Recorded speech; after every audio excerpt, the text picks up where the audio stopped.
Krista a supi ulanau te hozosi na bon chavin chibei kahin bole leisit chung hi ivet na hi le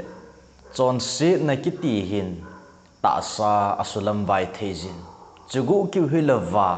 e thagau hin khu zong hi pathina kuna azam mang sa thei chu a hi tuni ni khu phat ta hin pakai Jesu Krista le Simon Peter ki holim na chung changa zon bung som ni le bung khat chang som le nga apat som le sagi na a Thildang hozo si sanga hi pakai Jesu na ngailut zo hinam ti hi phat chom cha ki holim khom di vin ngai to hitin pakai Jesu le Simon Peter ki holim na ahin pakai Jesu John chapa Simon hichiho sanga nei ngailut zo hinam John chapa Simon nei ngailut em John chapa Simon nei lungsi em hichi a Simon in zo hengi pakai kalungsi nang man henai ka ngailut nang man henai ati jing lai a hin pakai Jesu adon but na chun ka kiel ngui te va in ka kiel ngui te ching phan ka kiel ngui te va in thum vei zen anadongin ahi pakai Jesu Krista le seijui te ho zada nukha pen azon khom uwa aniki holim na wa chun ivet ahi le a seijui te ho hi khunung a ama chung changa hi hunglung thoi diu hung thladai diu wa nui le sit huin ho hin ain su long diu hi Jesu anemamu ahi hi ji a chu pakai Jesu Krista ko ma chun petalin pakai midang lung thoi zong le ken wang ka tu de jingling na hi ti a hang santa ane pang seijui hola khat chu ahin la Peter chun pakai Jesu Krista a hun masangin thumbe ane seilep kinin ahi mihim hin khu hi event a hil imasang hin khu de aki sei thei pon ipi hin tu du ipi hin thun khum du hi aki sei thei pon ahi hi zong le imasang hin khu hi pakai za ipi da ova hang santa ama a ikalsun wahil pathinin imalam hin khu hi hin khu wa satan agilo pa nato ho hi guilhung lova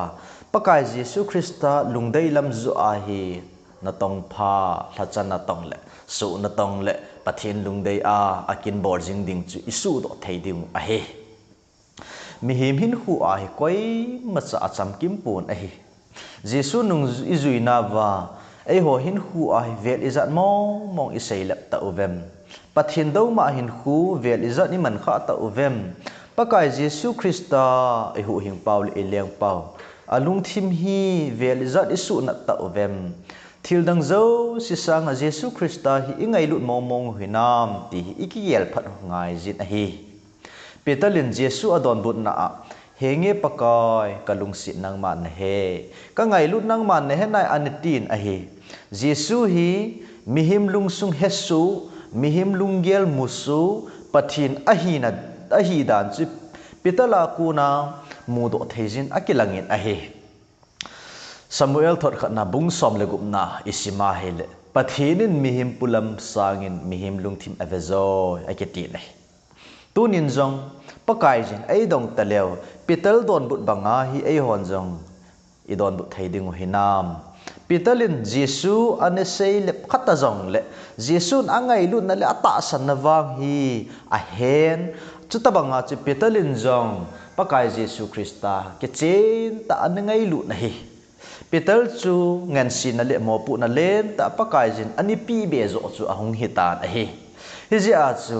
pakai Jesu Krista sei ji ho la pakai Jesu ha ta petal hi anatil khova